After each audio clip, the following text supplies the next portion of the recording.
Hey, what's up, guys? CeaCox97 here with The Walking Dead Volume 8, Made to Suffer.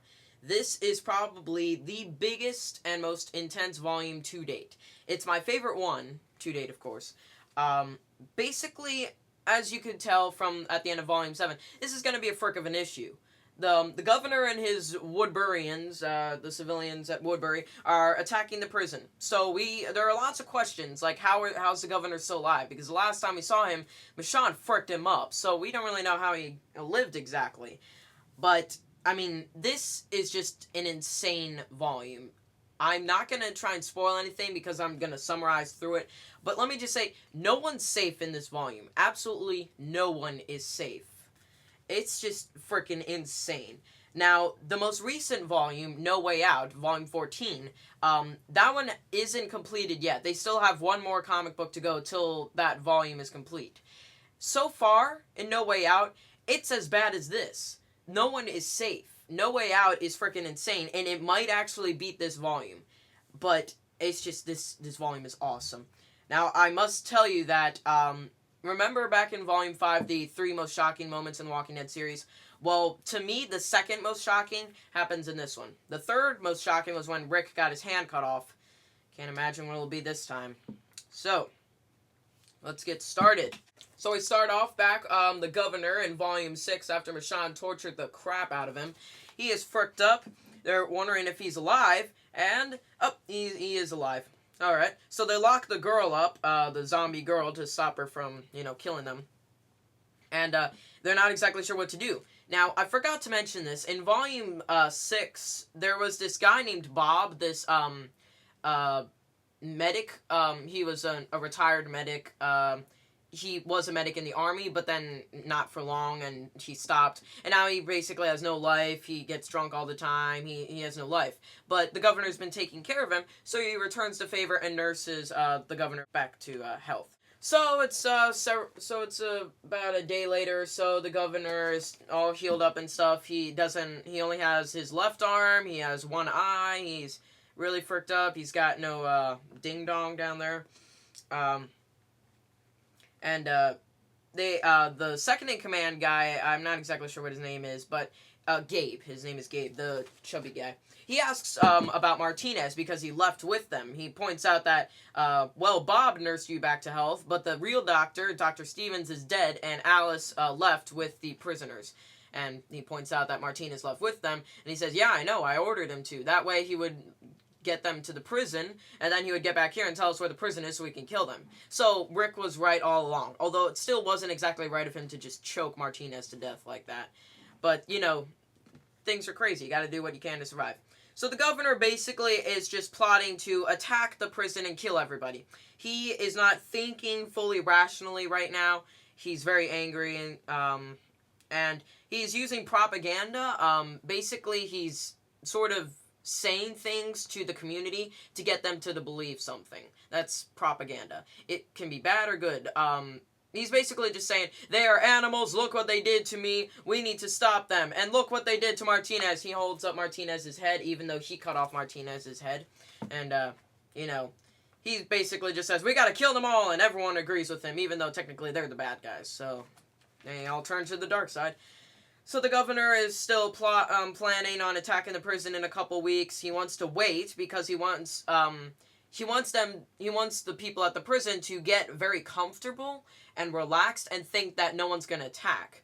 That way, when the Woodbury people really attack, they won't. It'll be when they least expect it. So he's still being smart. But this is just fricked up. So he's in his room, and he's pulling teeth out of what looks like to be his zombie daughter's mouth. And then he kisses her. A zombie. He's insane. He's just insane. They find out what happened with Bruce, the third in command, and the other guys when our good guys were at Walmart, and they all got killed. He's very angry about that, so he wants to find the prison. So eventually, they find the prison, and they're getting ready to attack, but he wants to wait even longer. So, we wait. He, finally, the day comes. He asks Bob to babysit his daughter. Jeez. He has her on a leash. That's just freaking crazy. And he has the armored suit on because Rick wasn't able to get it when they were escaping. So he has the armored suit on. Let's roll out. Dun dun dun dun dun dun. They see it, and they're all gonna attack in one wave. All of us, like on just over the horizon, a relentless wave that will intimidate the crap out of them. Dun dun dun dun dun dun dun. Kill them all! No! Lots of fighting in this volume. So they kill all the zombies. Well, not all of them, but they really kill a whole bunch of zombies. Everyone starts running for their lives, trying to get down from all the bullets, trying not to get hit. Rick runs inside to go find his wife and son. Everyone else gets down. They're out in the prison yard, so everyone's just on the ground. Rick is basically just going to tell Lori to hide with the children and Patricia, just hide here with the children, and we're going to fight back, and we're going to live, alright? And she says, no, you got to stay with me, and he says, I'm sorry, I have to leave, I have to go help. So, the governor says to cease fire. He basically says, hey, give up now, and we'll spare you. Yeah, right, he's going to spare them. He waits, and no one's going to surrender. So, resume firing. Still continuing shooting all these zombies and stuff, but then, blammo! He gets shot right in the shoulder, and that was Andrea. Go, Andrea! But she didn't get him in the head, because she has perfect accuracy, because of the frickin' helmet that she was wearing. Darn. Oh, well. So the governor gets down and is hiding, and, people are starting to die. Yay, bad guys are dying. Pow! Pow! Go, Andrea! Killing all of them. Yeah, go, Andrea. So then he points to where Andrea is, and they start shooting at her, and then blam! Holy frickberries! No! Andrea, you're like my favorite character. What the heck? Man! Okay. Alright, that's the first death now. Motherfucker. So then he just says continue firing, killing all the zombies so that we can, attack their prison. And then Gabe points out, why don't we just drive the tank over the fences? And he says, dude, we're not going to break down the fences because once we get into this place, we want it to be safe. So we're not going to break down the frickin' fences, you idiot. So then they just keep on shooting, and then they stop. They stop shooting. Everyone stands up like, hello? Are they done? I don't know. Rick runs out and it's like, hey, what's going on? They stopped shooting. We gotta make a run for it. We gotta run for it. And everyone's just kind of talking like, what are we gonna do? Some people are saying we need to run for it. Other people are saying we need to fight back. And other people are saying we need to sneak in and get them when they're not expecting it. And everyone's just kind of, talking over what's gonna happen. And they look up, and holy crap, they're driving the tank over. Ah, crap. So the governor is basically just saying we're going to use it to intimidate them, just to scare them, alright? Because apparently they don't really know how to actually shoot it. They know how to drive it, barely, but they don't know how to shoot it. So at least, you don't have to worry with the huge, gigantic tank. And then they resume firing. And while everyone's running, trying to get back inside, Axel gets shot in the arm. Ouch, darn it. Oh, well, at least he's still alive. We lost frickin' Andrea. That sucks, or Andrea, however you pronounce it. And then, some more bullets are flying back at the governor. He looks up. There's Glenn at the tower. He got up at the tower, and he's sniping too, although he's not really good at sniping. He's like, why am I doing this? Billy should be up here. He can actually shoot. Then they start shooting back at him, and he's like, crap, and now he's getting down. Everyone else is hiding down on the ground. Michonne grabs Tyrese's pistol, and starts shooting, since she points out that he's terrible with the gun. Axel is hurt, but he's alive.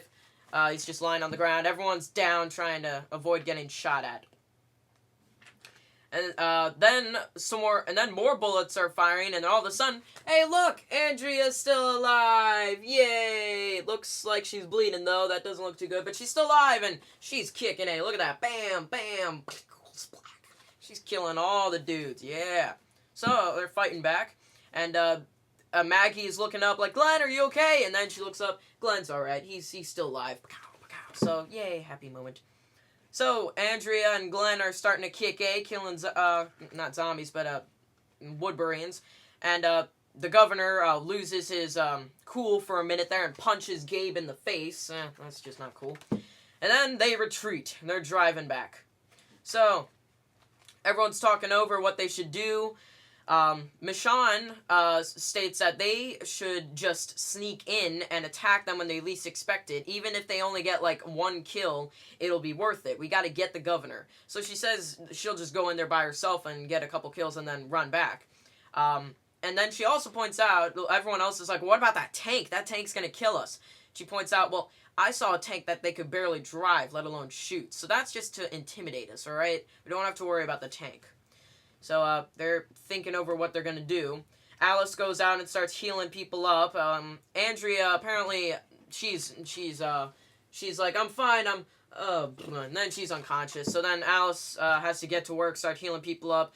She has to heal, Axel's busted wing. And, Rick starts walking out. You don't know where he went, but, he starts walking out and like, hey, Rick, how's it going? But, oh, crap! Rick falls down, unconscious. Rick's been shot. He got shot in the stomach. Ah, crap. So, Alice has to really get to work now. Lots of people are hurt. So, everyone's carrying him inside and stuff. Andrea wakes up. The bullet apparently, just made a groove in her skull. It just kind of went, chew. It, like, went through the skin, but it kind of just, like, grooved the skull. Like, grazed it, kind of. So, it'll hurt for a while, and she'll have a permanent scar there, but she'll be alive, so another scar on her face. Alright, tough chick. So she'll be fine. Dale's happy that she's alive. Axel can't exactly move his arm, because it went right through his bicep. It was a pretty good shot. Oh well. He asks Alice if Rick will be okay. She says, I don't know. And they look over. Lori and Carl are really upset because Rick ain't waking up right now. He got shot pretty bad. So, darn it. No one is safe. At least no one's died yet, at least. So they're talking over what they gotta do. Alice says he's not gonna live unless if we get more blood. He lost too much blood. I need to find out if anyone here has the same type of blood as him so we can do a transfusion. Patricia finally does something worth living in this group. She says, I've got blood type O, and that is compatible with any type of blood. So she does a transfusion, and that basically just says, alright, Rick will now most likely live. Before, he wasn't going to live, but now he'll most likely live. So, finally, Patricia did something good at once. Thank you. So, Andrea and Dale are talking over, and Dale, remember, several volumes back when Dale was saying that he's been thinking that they should leave at one point, just leave the prison. He says this is the time now to leave, and Andrea gets angry and says, we're just going to leave all these people here? We're going to leave them to die? We're going to leave them for dead? Left for dead? And he says, no, we'll ask if they want to come with us. I'm going to take the children. I'm going to ask everyone, but if they want to stay, then that's up to them. But I'm not going to stay here, right? I'm going to get out of here. This place isn't worth dying over, so, you know, it's a smart thing, and some people would say it's not the right thing to do. There are lots of people have their own plans going on right now, and they don't have Rick to make the choices. Even though he's technically not the official leader, he's part of the leadership, but he's still out. So Michonne and Tyrese basically decide we're going to sneak in the woods, attack them, kill a couple of them, and then escape out of there as fast as we can. Go in on foot. Get them, just try and kill a couple of them. So they're going off on their own. Not a smart thing because they're one of the strongest fighters. So they are wearing the riot suits, the riot guard suits, and they're going out to attack. So Dale is asking everybody. Everyone is basically saying, no, I'm not going to leave, all right? But then Dale just tells Lori, I'm going to take Sophia with me at least. I'm taking Sophia. You can't do anything about it. I understand that you don't want to leave your husband here, but is it worth dying to just protect this place? We need to get out of here. So, no one is going with Dale and Andrea except for Ben and Billy, the two twins, and Sophia. But Glenn then asks him, you know what, me and Maggie want to leave with you. So Glenn and Maggie are going too now. So Maggie says goodbye to her dad, and she climbs into the RV, and they drive off. They're leaving the prison forever.